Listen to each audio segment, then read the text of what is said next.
আদিবা মায়ের জন্য কান্না করছে। মায়ের কাছে যাবে সে, সুমনা বেগম নানাভাবে থামানোর চেষ্টা করছে। এরই মধ্যে কয়েকবার ঋতুকে কল দিয়েছিল, কিন্তু রিসিভ হয়নি। এরই মধ্যে সন্ধ্যার পরে খালি হাতে ফুরফুরে মেজাজে বাসায় আসলো ঋতু।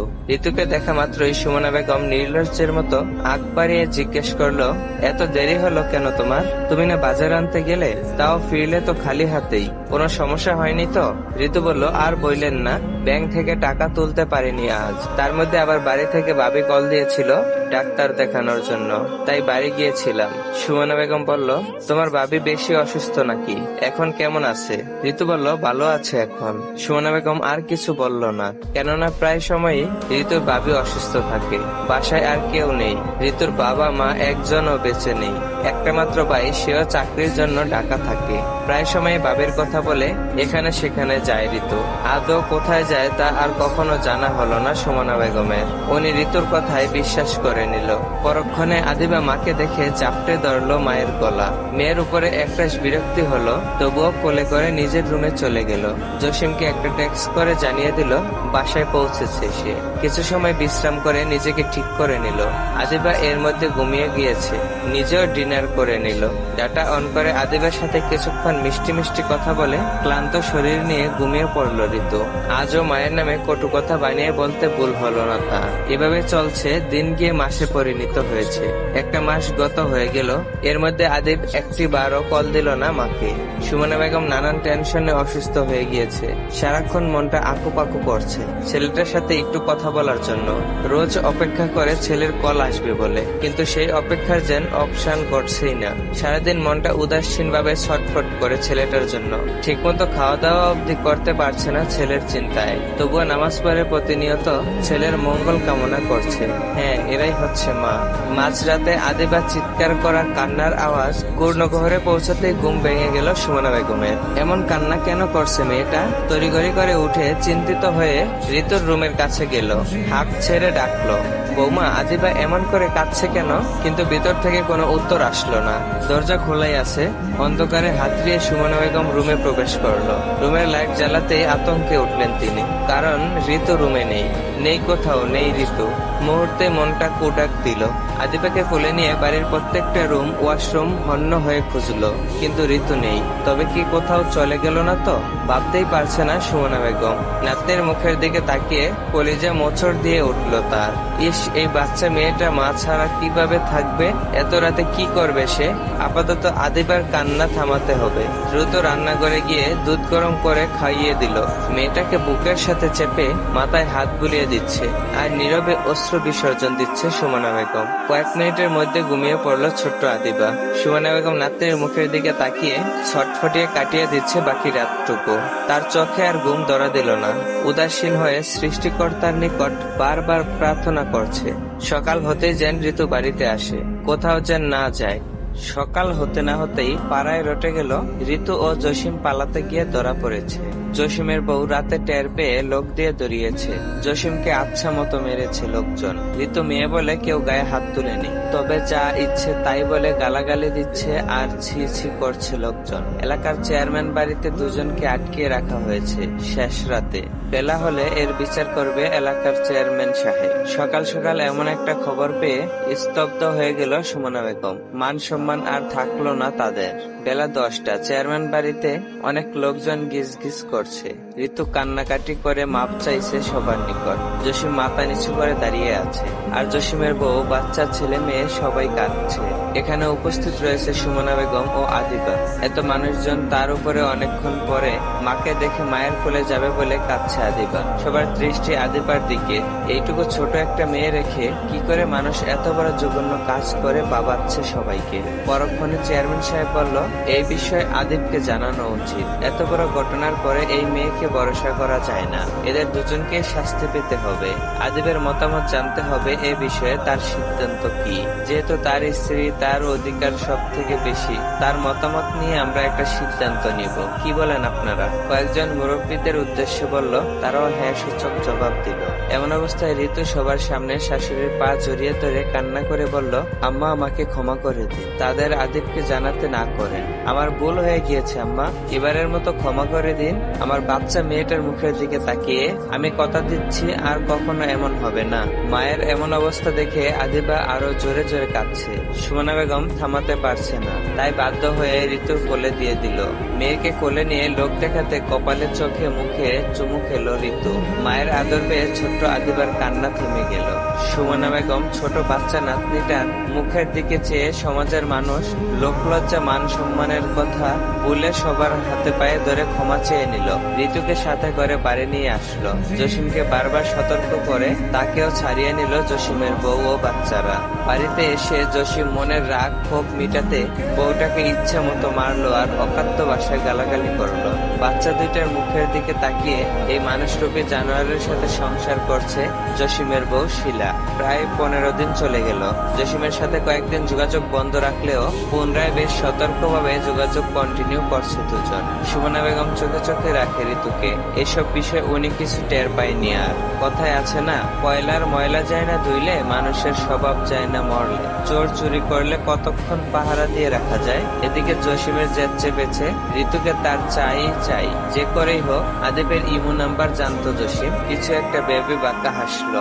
ঋতু ও তার একান্ত সময়ের কিছু ভিডিও করেছিল ঋতুর অজান্তেই, সেগুলো সব আদিবকে পাঠিয়ে দিল।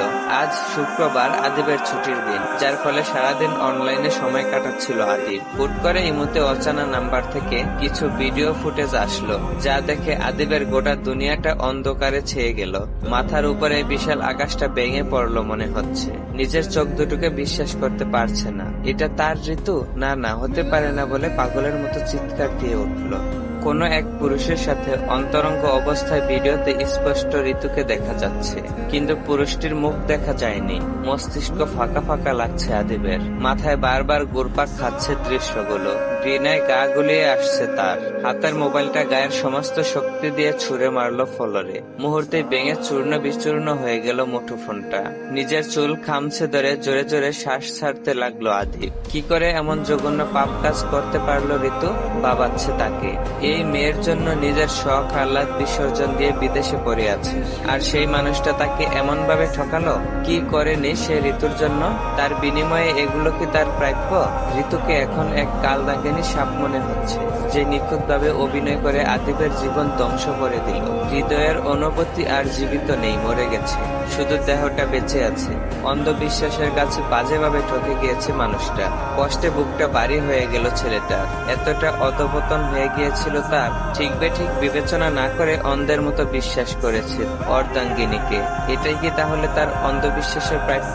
মস্তিষ্ক যেন বারবার উত্তর দিচ্ছে হ্যাঁ। মুহূর্তে মায়ের সাথে করা আচরণ, অন্যায়গুলো মাথা চাপা দিল আদিবে। এই তো সেদিনও মায়ের সাথে ঋতুকে নিয়ে কত বড়াই করছিল। মায়ের বলা প্রত্যেকটা কথা যেন এখন হারে হারে টের পাচ্ছে আদিব। হৃদয়টা জুড়ে যেন অনুতপ্তের আগুন জ্বলছে তার। মা কি ক্ষমা করবে তাকে? এত কষ্ট দিবার পরে কোন মুখে ক্ষমা চাইবে সে? একাধিক প্রশ্ন এসে মস্তিষ্কে হানা দিয়েছে। না ভাবতে পারছে না আর কিছু। মাথাটা অসহ্য যন্ত্রণা করছে। চোখ দুটো নিস্তেজ হয়ে বন্ধ হয়ে আসলো। 2 দিন কেটে গেল এমন অসহ্য যন্ত্রণা নিজের মধ্যে পুষে। অতি শোকে পাথর হয়ে গেল ছেলেটা। কাজকর্ম করার শক্তি একেবারেই নেই। নিজেকে ঘরবন্দি করে নিল। সবার থেকে নিজেকে গুছিয়ে নিয়েছে। একমাত্র নিকোটিনের দোয়া হলো সঙ্গী। রুমমেটরা কিছু জিজ্ঞেস করলে কৌশলে এড়িয়ে যায়। এসব কি কাউকে বলার মতো ঘটনা? এসব বললে যে লোকে তার পুরুষত্ব নিয়ে কথা শোনাবে, ছি ছি করবে। পুরুষের কাছে এটি মারাত্মক লজ্জাজনক ঘটনা। আধার রাতে বারান্দায় দাঁড়িয়ে সিগারেটের ধোঁয়া ছাড়তে ছাড়তে আকাশের দিকে তাকিয়ে রইল আদি। কোনো কিছু ভালো লাগে না তার। মায়ের কণ্ঠটা শোনার জন্য মনটা ভীষণ ছটফট করছে আদিবের। আজ কতটা দিন মায়ের কণ্ঠটা শুনে না সে। সিগারেটটা ফেলে দ্রুত রুমে আসলো। পুরনো একটি ফোন ছিল, তাতে নিজের সিম করে নিল। ভুলবশত হাতের টাচ স্ক্রিনে লেগে ডাটা অন হয়ে গেল। পরক্ষণে ঋতুর একাধিক কল মেসেজ এসেছে। এমন একটা ভাব যেন আদিব ছাড়া বড্ড অসহায় সে। আগে এসব দেখলে অদর্পণে মিষ্টি হাসি ফুটতো, আজ ঘৃণা হচ্ছে আদিবে। এত অভিনয় কেন করছে? নাকি মেয়েরা এমনই নিখুঁত অভিনেত্রী? ভাবতে আদিবের রাগ উঠলো আবারও। কয়েক মিনিটের মধ্যে ঋতুর কল আসলো। আদিব রিসিভ করলো না, কিন্তু বারবার কল দিচ্ছে ঋতু। আদিব তাচ্ছিল্য করে হেসে অভিনয়ের শেষ অংশ দেখার জন্য বাধ্য হয়ে রিসিভ করলো। ভিডিও কলে ঋতুর মুখটা বেশি আসলো। বলে একটিবার সেদিকে তাকায়নি আদি। ঋতু ব্যস্ত হয়ে বলল, তোমার কি হয়েছে আদি? তুমি ঠিক আছো? কিছু হয়নি তো? দুটো দিন অনলাইনে আসলে না কেন? জানো আমার কত টেনশন হচ্ছিল। আমার দিকে তাকাও না, আমার দিকে তাকাও আদি, কথা বলো জান। তুমি এমন করলে আমার ভাল লাগে না, বুঝতে পারছো তুমি? এসব অধিক্ষতা দেখে মুহূর্তেই ভীষণ রাগ উঠলো আদিত্যের। নিজেকে আর দমিয়ে রাখতে না পেরে দাঁতে দাঁত চেপে বলল, বন্ধ কর তোর নাটক, বাড়ি আসছি আমি, যা কথা সামনাসামনি হবে। ঋতু বলল, এভাবে রেগে আছো কেন জান? আর কি বলো, বাড়িতে আসবে মানে? আরো 2 বছর থাকো। আদিপ বলল, কেন, আমি বাড়ি আসলে তোর নাগরের সাথে নষ্টামি করতে পারবি না, এজন্য নিষেধ করিস? ভয় নেই, তুই মুক্ত ঋতু, আমার জীবন থেকে তোকে মুক্ত করে দিলাম। যত পারিস উড়ে বেড়া, কেউ বাধা দিবে না তোকে।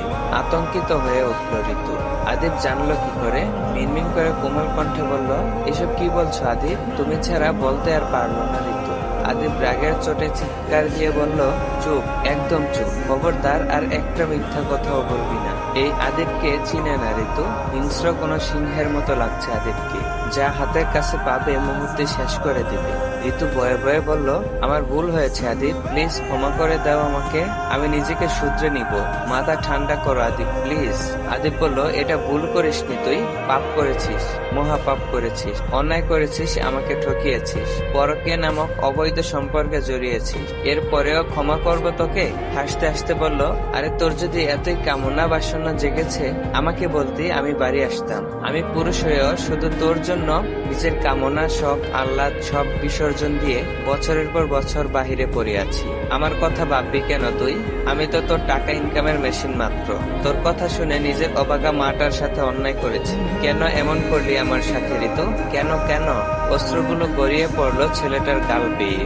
অসহায়তায় ঘিরে ধরেছে তাকে। নিজেকে সামলে নিয়ে পুনরায় আবার বলল, দোষটা আসলে আমারই, তোর না। বড় ভালোবেসে সব করে আদর করে যত্ন করে তোকে পাখি বলে ডাকতাম। ভুলে গেছিলাম যে পাখি এক ডালে বেশি দিন বাসা বাঁধে না। তুই মুক্ত ঋতু, ডিভোর্স পেপার পাঠিয়ে দেব। তোর মুখ দেখতে চাই না আর। আমার বাড়ি থেকে চলে যা, আল্লাহ যেন আর কোনোদিন তোর মুখটা না দেখায় আমাকে। ঋতু রেগে গেল, রাগী কণ্ঠে বলল, বুঝে বলছিস তো ফকিন্নির বাচ্চা, ভুলে যাস না তোর সবকিছু আমার নামে। আদিপ কোনো প্রত্যুত্তর করলো না, লাইনটা কেটে দিল। যেখানে সঙ্গী মানসিক শান্তি না হয়ে মানসিক যন্ত্রণার কারণ হয়, সেখানে টাকা পয়সা নিতান্ত তুচ্ছ। আদিপ রুম থেকে বেরিয়ে খোলা আকাশের নিচে দাঁড়ালো। আকাশের দিকে তাকিয়ে বাড়ি কয়েকটা নিঃশ্বাস ছেড়ে আনমনে বলল, আমি ভালোবাসার কাঙ্গাল ছিলাম, তাই তো বুঝিনি তোমার ছলনা। ভুলে গিয়েছিলাম সমুদ্রের বালুচরে যতই শক্ত খুঁটির বাসা হোক না কেন, ঢেউয়ের বুকে মিলিয়ে যায় একদিন ঠিকই। আমিও বালুচরে ঘর বাঁধার মতো তোমার প্রেমে অন্ধ হয়েছিলাম। তুমি সময়ের সাথে ঠিকই মিলিয়ে গেলে, সমুদ্রের ঢেউয়ের মতো তুমি এসে তছনছ করে দিলে আমার জীবনটাকে। সমুদ্রের ঢেউ হয় খুবই নিষ্ঠুর, বাসিয়ে নিয়ে যায় সব। তেমনি অন্ধবিশ্বাস, অন্ধ ভালোবাসা গড় করে তাসের ঘর। ইস, ভালোবাসা বলছি, এটা তো ভালোবাসা নয়। তবে ভালোবাসা কারে কয়? যে সম্পর্কে নেই কোনো অবিশ্বাস, দুটি মনের মাঝে গড়ে উঠে স্বপ্ন, পূর্ণতা পায় একদিন বাস্তব রূপে, তাই হয়তো ভালোবাসা। যেই সম্পর্ক সবসময় ছলনা দিয়ে হয়, তবে তাকে কি বলে জানো তো? বলতে পারো কেউ? সেই সম্পর্কের নাম, যেই সম্পর্ক দিয়ে যায় অশ্রুজোড়া বেদনা। আচ্ছা, ভালোবাসার মানুষগুলো কেন একসময় এত নিষ্ঠুরতার প্রমাণ দেয়? কেনই বা মিষ্টি মধুর কথায় মন ভুলিয়ে ধীরে ধীরে পাষাণ হৃদয় প্রমাণ করতে উন্মাদ হয়? বলতে পারো? পারবে না, কারণ এমন কম বেশি সবার জীবনে ঘটে থাকে, উত্তর মেলে না কারো। হ্যাঁ, উত্তর জানা নেই, তবে বলতে পারি অন্ধবিশ্বাস কাউকে করতে নেই।